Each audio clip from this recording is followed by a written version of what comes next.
tarde. Prazer, muito obrigado pela oportunidade de falar um pouquinho de traqueostomia para vocês. Para quem não me conhece, meu nome é Raul. Eu sou fisioterapeuta do SAD Leste-Norte, serviço de domiciliar. Eu estou com a Ana Carolina, que é fonoaudióloga. A gente trabalha juntos já há alguns anos. E a gente vai compartilhar um pouquinho da nossa experiência nesse mundo da traqueostomia, que no começo parece que é algo de outro mundo, mas depois a gente vê que não é tão difícil assim de manejar, de realizar os cuidados. Tá? Aqui um pouquinho do que a gente vai falar hoje. Primeiro, o que é traqueostomia, quais os tipos, temos a plástica, a metálica, para que ela é indicada, quais são os principais cuidados que a gente tem que ter com o paciente, com a criança, ou adulto, com a traqueostomia, alguns cuidados específicos para crianças, que foi proposto aqui para a gente, sinais de alerta, como que a gente identifica que o paciente ele pode ter algum sofrimento devido à traqueostomia. E também a gente vai falar um pouco da fonoaudiologia, aprendizagem, linguagem nesses pacientes, nessas crianças.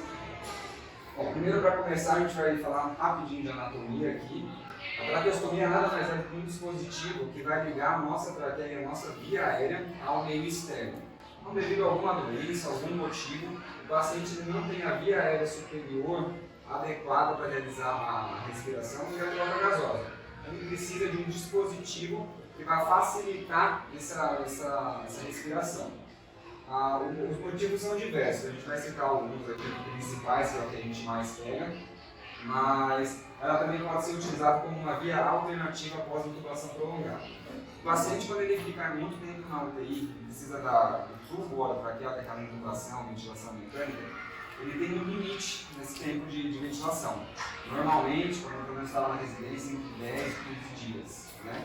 Passou de 15 dias, o paciente não consegue sair da ventilação mecânica, não consegue ser estudado, ele é submetido à traqueostomia. A traqueostomia é um dispositivo crônico, um dispositivo que ele pode ir para casa, realizar as atividades diárias dele mesmo com esse dispositivo. Então, é retirado o tubo, é colocada a traqueostomia e a ventilação mecânica nessa traqueostomia. Durante até a aula hospitalar dele, ele provavelmente vai receber o desmame ventilatório, vai ir para o oxigênio, até ele conseguir respirar em ar ambiente para ir para casa e receber os nossos cuidados, de saúde em casa, para mais para o futuro, quem sabe, realizar a retirada, a decanulação desse paciente. Tudo vai depender novamente do quadro clínico, qual a doença que ele tem, qual a clínica. Ela pode ser tanto temporária, precisou ter um Covid, né, uma doença respiratória muito grave, precisou de ventilação mecânica prolongada, depois disso ele se recuperou, vai ser sacado. Ou permanente em casos de câncer ou outras doenças que acometem mais a estrutura da traqueia, onde o paciente precisa desse dispositivo para respirar e ele é terminal, ele é permanente. Existem dois principais tipos de traqueostomia, que é a traqueostomia plástica e a metálica. E dentre a plástica nós temos dois tipos também, que é a com cuff, que a gente trouxe aqui, e a sem cuff. Como vocês trabalham bastante com crianças, talvez vocês visualizem mais essa sem cuff. Tá? Qual que é a principal diferença? O cuff é um balãozinho que fica aqui. A gente enche por aqui, mas ele insufla dentro da traqueia do paciente. Normalmente é utilizado em caso do paciente precisar de uma ventilação mecânica ou um paciente muito secretivo. Então esse balão vai ficar aqui na traqueia dele insuflado. Ele não consegue utilizar a ventilação mecânica, o vento pode ir, o ar pode ir para o pulmão e não vai ter nenhuma perda em volta da traqueia. Essa é a principal diferença. Já a traqueostomia metálica é o paciente mais crônico, que utiliza ela por muito tempo, normalmente fora do hospital, o paciente já tem alta com essa traqueostomia, tá? Por quê? Ela facilita, a gente tem uma forma de facilitar, a gente vai falar de higienização, mas ela é mais fácil porque ela tem um intermediário, que é essa cânula interna. Essa cânula vai ficar no paciente e essa daqui a gente consegue tirar e colocar todos os dias para fazer a higienização. Não dói, não tem problema nenhum, tá? Porque aqui ela está protegida. Na hora que a gente coloca, ele nem sente, o paciente não sente. Quando você olha, você só vê essa tampinha aqui fora, mas por dentro tem esse caninho. Tá dentro da traqueia do paciente. É só para vocês verem, mas só dá para visualizar. E esse caninho que fica por dentro, ele não vai até muito longe, ele é aqui. Não, é desse tamanho mesmo. Até aqui a traqueia, aqui é igual a imagem. Só isso assim. Até aqui. Daqui para baixo, Já tá que é o final da dentro do traqueia, pro bronco, já não tem mais nada. Depois que é sacada a traqueostomia, o paciente não precisa mais utilizar. A gente tira, decanula, coloca um curativo oclusivo, em alguns dias, às vezes um mês, fechado. Vai ficar só uma cicatriz. Agora eu vou falar um pouco das indicações. Como eu falei no começo, no caso de uma emergência, vamos supor, o SAMU é acionado por um acidente, o paciente está com a via aérea toda obstruída, não consegue realizar a intubação orotraqueal, que é o procedimento padrão, no caso desse, o médico vai fazer a cripotomia, que nada mais é do que um furo aqui na região da traqueia, para a colocação de uma mini traqueostomia até ele ir para o hospital e receber os cuidados necessários. Então, nesse caso de urgência, de emergência, no caso do SAMU ou resgate. Tá? Normalmente o paciente recebe uma traqueostomia por causa da ventilação prolongada, então ele não consegue tirar a ventilação mecânica e o tubo e precisa fazer a traqueostomia para poder realizar esse exame depois. Tá? E em condições crônicas, câncer de cabeça e pescoço, isso inclui câncer de base de língua, palato, toda essa região aqui da cavidade oral, até próximo do pulmão. Se o paciente tem um câncer, um aumento da estrutura aqui, provavelmente ele vai ter um problema respiratório e é necessária a traqueostomia para ajudar diretamente nisso. Então, esses casos normalmente são os pacientes crônicos que precisam da traqueostomia provavelmente pelo resto da vida.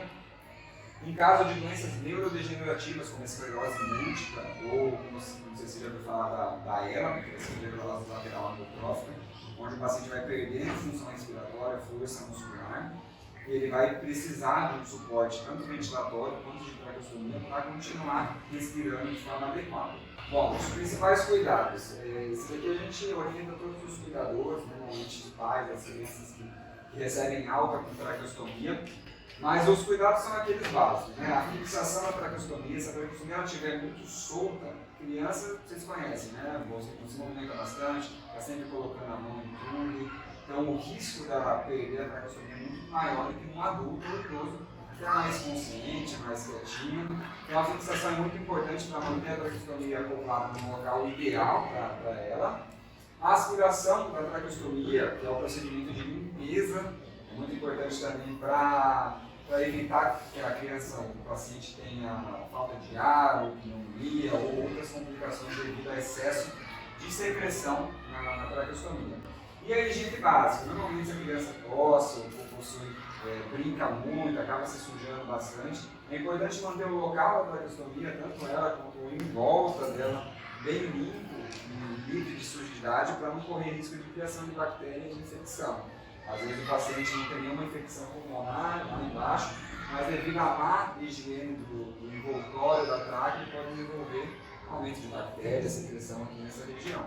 Então é importante a gente manter a higienização sempre em dia para tanto melhorar a qualidade de vida da criança quanto evitar complicações. Toda a região em volta da traqueostomia ela pode sofrer um pouco uma dermatite ou algum problema de fricção, que a gente vai sempre trocar a fixação, sempre aspirar, no caso da traqueostomia metálica, tirar o intermediário, não tem muita manipulação nessa região. Então corre o risco de a gente machucar, lesionar, e o paciente precisar de outros cuidados extras. Uma coisa que a gente tem que observar bastante, dificuldade respiratória. Se o paciente não está conseguindo respirar de forma adequada, como ele deveria, como ele faz normalmente, pode ser que tenha alguma coisa. Ou a traqueostomia está desviada, está mal posicionada, ou tem secreção. Então, para saber qual desse problema é, o cuidador é orientado a realizar a aspiração, ver se não é nenhuma secreção pulmonar que está dificultando a respiração dele e tudo mais. Sangramento é um sinal de alerta também, é um sinal de lesão. No caso, tanto sangramento em volta quanto dentro da luz da traqueostomia, na hora da aspiração, se a secreção vem com o sangue. Pode ser que tenha traumatizado, machucado um pouquinho ali a traqueia, então a gente tem que ficar de olho. Não é nada assim, não é um sinal de precisar de internação hospitalar. A gente normalmente consegue, né, com todas as orientações e tudo mais, fazer o cuidado domiciliar do paciente para evitar ao máximo ele se expor a um pronto-socorro. Feridas, dermatites, tudo que tem aqui em volta da traqueostomia, e a cianose, que é o roxinho, ficar com a ponta do dedo roxa, a boca, os lábios roxos, que é um sinal de queda de saturação, queda de oxigenação do sangue. Porque às vezes o paciente não está com dificuldade respiratória, a gente não consegue perceber que está com dificuldade de respiração, mas o corpo está mostrando que o oxigênio está baixo. Isso é um sinal que a gente percebe. Facilidade, a gente fala assim, né, a nossa via aérea tem toda essa proteção superior. Como o paciente, se ele está com um buraco direto na traqueia, ele não tem essa proteção mais superior. Então pode ter, na verdade, o paciente que tem traqueostomia já é mais propenso por causa da doença de base. Uma criança que tem uma bronquiolite, ela tem uma sensibilidade a resolver, mas não só pela traque, mas por causa do quadro pulmonar dela mesmo. Precisa sempre estar sendo assistida, sempre alguém junto. Por quê? Porque pode acontecer dela tirar, né? A maioria ela acaba acostumando com a traqueostomia, mas pode acontecer de repente estar ali mexendo ou mesmo escapar acidentalmente. Você precisa ter sempre uma bufa junto com ela. Outra coisa que precisa ficar atenta é deles colocarem alguma coisa dentro da traque. Por exemplo, pequenininho, então às vezes é um brinquedinho, é um feijão. Vai lá dentro, pode obstruir essa traqueostomia e o ar não entrar. Então precisa estar alerta nesse sentido. E com relação à alimentação, a tráqueo ela não impede a criança de se alimentar pela boca. Mas muitas vezes a doença que fez essa criança precisar da tráqueo também afeta a deglutição. Pode ser que essa criança tenha, além da tráqueo, uma gastrostomia ou uma sonda de alimentação, tá? Mas a tráqueo em si não impede a criança de comer pela boca. O que é importante a gente estar alerta? Para a criança que se alimenta pela boca. Você percebeu o sinal de alimento na tráqueo? Alguma coisa não está legal. Significa o quê? Que aquele alimento está indo para a via respiratória. Pode vir mais para frente, virar até uma pneumonia. Percebeu o sinal de alimento saindo por aqui? Avisa a mãe, avisa a equipe, tá? Porque isso não é para acontecer. Mas normalmente essas crianças que usam tráqueo e se alimentam pela boca, isso não acontece. Algumas crianças, elas não têm indicação, dependendo da doença, do problema de saúde que vão ter, do uso da válvula. É uma pecinha, pode ser roxinha, às vezes é uma verde água, mas essa peça tampando a tráqueo. Não são todas as crianças que têm indicação, mas vocês podem encontrar alguma criança assim. É comum as pessoas chamarem de válvula de fala, mas não é o nome correto. O nome correto é válvula fonatória, porque a válvula em si não vai fazer ninguém falar. Tá? Mas essa válvula ela permite que o ar entre, mas não deixa o ar sair pela cara. O ar vai subir e sair pela boca. Então vai permitir que essa criança produza voz, produza som. A partir de quantos anos essa válvula pode ser aplicada? Não tem tanta relação com a idade, tem mais a ver com a doença que a criança tem aqui. Então, algumas crianças, conforme vão usando o tráqueo, elas vão desenvolvendo uma estenose, uma traqueomalácia, malácia, são algumas doenças aqui na região da traqueia e da laringe. E aí impede o uso dessa válvula. Então, tem mais a ver com o problema de saúde que ela tem do que com a idade em si. Tá? Por exemplo, a criança não tem essa válvula, não desenvolveu ainda a linguagem, não fala nada.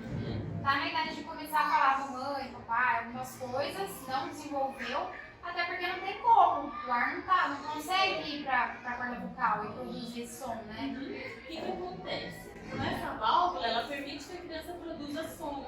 Ela vai chorar com som, vai poder fazer alguns sonzinhos, e isso ajuda muito, tanto na produção da voz quanto na aquisição da linguagem de fato. É comum as crianças com tráqueo ter esse atraso.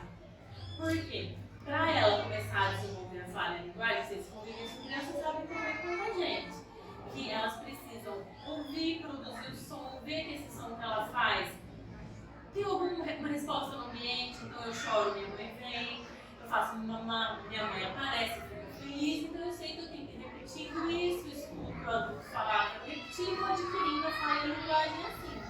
A criança com tráqueo não consegue fazer isso, então é esperado que ela tenha esse atraso. E a gente não tem como cobrar dessa criança que ela venha falar porque ela não consegue produzir o som. O que a gente tem que fazer? Estimular do mesmo jeito, tá? Estimular a compreensão de fala, a compreensão oral dessa criança, estimular que ela se comunique, né? Procurar que ela se faça entender, para que quando mais pra frente ela venha conseguir sair dessa tráqueo, né? Se for o caso, ela tem uma tráqueo temporária, que ela já tem esse subsídio de linguagem formado ali, mais pra frente a gente vai conseguir recuperar esse prejuízo desse tráqueo de falha de linguagem.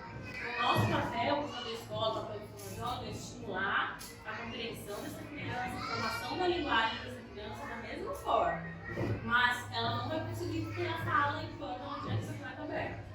Tá? E aí, quando a criança consegue, porventura, começar a usar essa válvula fonatória, respiratória, ajuda muito, porque daí ela começa a conseguir produzir os sons e aí vai deslanchar essa linguagem do trabalho de estimulação da família, da escola e do atendimento de fonoaudiólogo, que muito provavelmente ela vai precisar para recuperar esse atraso. Mas a válvula em si não faz ninguém falar, ela só ajuda nessa produção do som. No caso quando for a válvula, isso é diminuir o atraque, o número de traque, e a criança já tem que respirar pela boca e pelo nariz, sabe? Na verdade é um treinamento que a gente faz com a válvula. Então ela vai no otorrino, o otorrino vai ver que tem condições de fazer essa adaptação. Mas aí é o otorrino. eu já tava Então faz isso também. A gente não. Isso, não é o a liberação médica. O médico vai fazer aqueles exames de imagem, vai ver como que tá a laringe da criança, a traqueia. Ela já tem condição de conseguir deixar o ar passar pelo nariz. Algumas crianças vão precisar fazer uma cirurgia antes de passar por esse processo de desmame da tráquea. Então o otorrino que vai dizer, não tem condições, chama a fono para fazer esse treinamento junto. Então começa usando alguns minutinhos, fica bem, não fica, aumenta o tempo, começa a comer com a válvula e depois a gente vai aumentando esse tempo de uso. Mas é importante vocês saberem que isso existe. Se uma criança aparecer com a tráquea tampada com a válvula, é isso, ela está nesse processo aí de desmame da tráquea. Mas isso assim, não é nem a gente em casa que faz, é no otorrino.